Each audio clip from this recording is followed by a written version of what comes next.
Kelly Clutch bringing you a video he thought and hoped he would never have to make.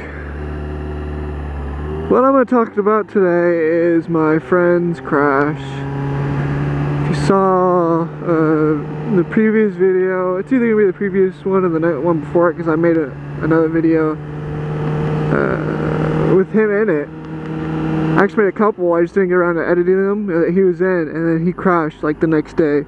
Talking about the crash. So, me, my friend, it was a total of 5 bikes. We had 2 1000s, 2 600s, including myself, and 1 300. And we decided to go on a little road trip. Well, not road trip, but just a little cruise.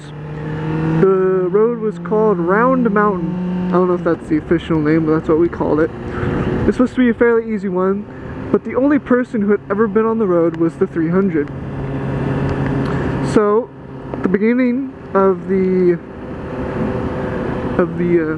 ride, the friend that crashed said, let's all stay behind the 300 and let him set the pace, because obviously we all have more power than him, and he's just not going to be able to keep up if we just leave him, and plus he knew the road. So he led most of the way until we got to the twisties.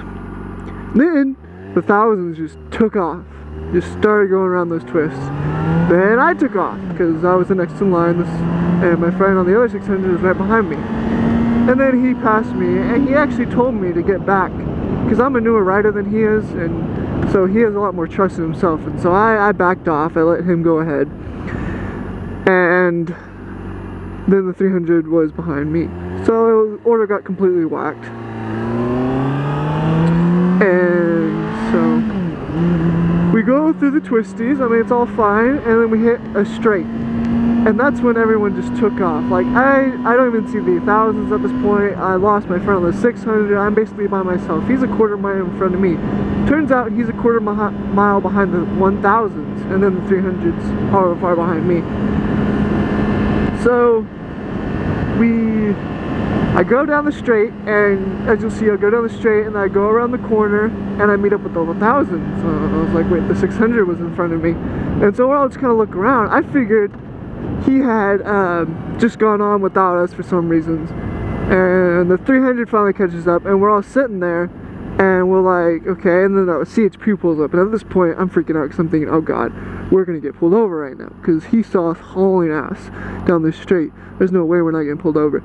And then he says something, and I don't hear what he says, but that's when I'm like, he's talking to people, because there's a car in front of him stopped, and they looked like they were trying to talk to us. I was like, okay. And the CHP started honking, and all of a sudden he turns on his lights and starts going, and then my friend turns around and said, oh, your friend just went down. I was like, what? No. What? And yeah, he just went down. So we turn around, we go back to the CHP parking, and sure enough, there's my friend getting off the ground. I'm like, no. No, basically, because he's the last person I expected to see wreck. He's way more experienced. So I'm like, no. So I see him getting up, and I go and check the wreckage. CHP's talking to him, whatnot. And at first he asked for an ambulance. And so I was like, let's get him an ambulance. CHP's like, I already got one on the way. Ambulance gets there. And we still have no idea what happened, how he went through there. CHP saw the whole thing. I even asked him, I was like, oh, you saw the whole thing? Oh, yeah, I saw him. He just went straight through. Turns out he never made the turn. He just kept going through the straight. Right through the barbed wire fence. I mean, just broke it. You'll if you check out that video, you'll see. I show everything. And he flies off his bike. His front of the bike is destroyed. And the bike is totaled. So anyways, we're talking to him. And ambulance on the way, and that's when the helicopter flies over. It's a med helicopter. My friend's like, I don't want to air pick up. That's gonna cost so much money. And CHP's like, I don't think it's for you. I think it's just flying around. Okay. So ambulance gets there, and my friend's walking around talking. So he seems totally fine at this point. I mean, yeah, he's a little dazed and shook up. And the CHP officer's telling me, dude, you jacked up on adrenaline, you need to lay down because you'll start feeling it in a while. I was like, nah, I'm good. Ambulance get there. He actually rejects the ambulance. The ambulance is trying to take him. We we got his mom on the phone, and he's just like, have my mom come and pick me up. So finally, like, okay, let's get his mom to pick him up. And we're standing around talking, and all of a sudden my friend starts losing air. He just starts, you can hear him, he's like, and then he's like, my back, and he just starts crying out his back. And then he's about to fall, and the CHP and one of the paramedics grab him and hold him up. And he's like, yeah, I need to go to the ambulance, I need to go. He's like, my back. And so they have to keep him standing up, and they put the board on him while he's standing up, and then lay him down and put him in the ambulance and take off. So basically the end result is he breaks his back in 4 different places, but other than that he is fine. But if you look at his gear, it's destroyed. So before the ride, he didn't have any gear, and then he found out we were going on this ride. He's like, let me go grab some gear real fast. He didn't have gloves, he didn't have a vest, all he had was a sweatshirt. No, I don't even think he had a sweatshirt, he had a t-shirt. So he went back to his grabbed his gear, he got gloves, and he got his vest, and he got a jacket. Basically, after the wreck, jacket is destroyed, everything is destroyed, his helmet is gone, visor's broken. He had a Shoei helmet, freaking saved his life. I will always stay with Shoei now, saying what it came from. He also got knocked out for a minute. That's why he's just standing up as we come around back, because he got knocked out for about a minute.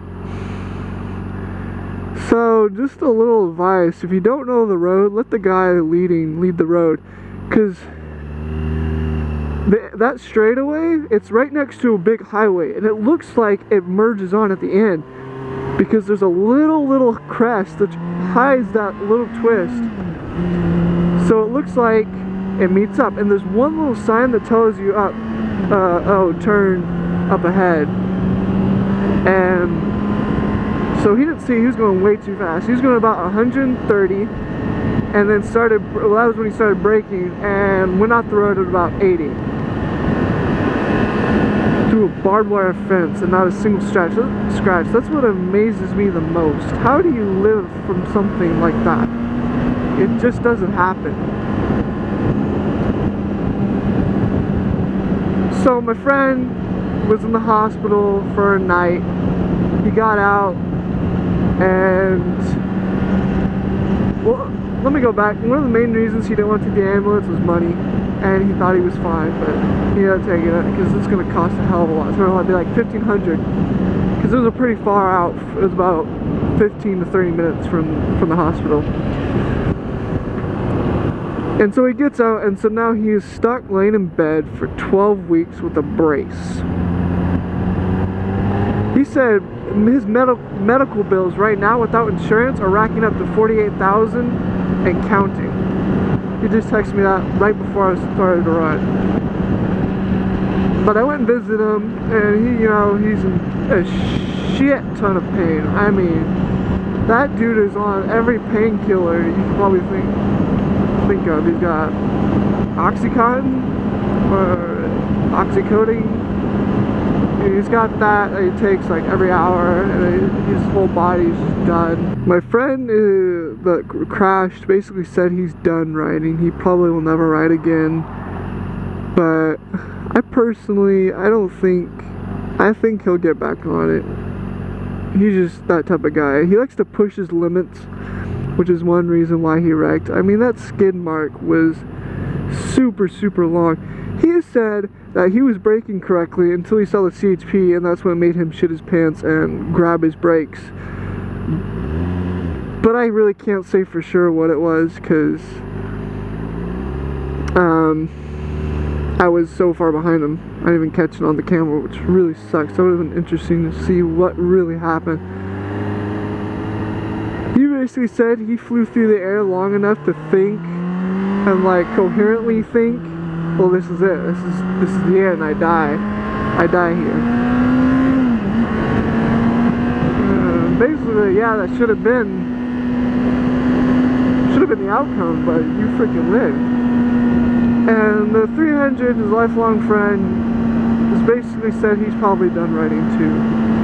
But you're on a 300. I don't really think you're gonna crash like he did. So I really don't think. I seriously contemplated going in and trading for a 300 the next day. Like, watching someone wreck like that just really messes you up and just kind of shakes you up and gets you thinking.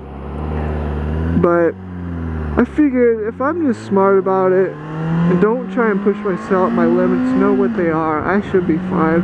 So I'm going to continue to ride for a very long time. And I got you guys, I got YouTube to take care of and start and make big one day. So I just want to say, be careful everyone. I mean, it's been really just an eye-opener of what can happen. I really didn't think I'd watch somebody wreck that soon in my riding career. And especially him. He was the last guy. I thought it was going to be one of the 1000s. But before that ride even started, I knew something was going to happen. Someone was going to wreck because the tensions were high. The energy was way up because, you know, everyone's together. We were mucking around town before. Everyone was looking at us. We're drawing all this attention. So that's the story. Going down the straight. Didn't make the turn.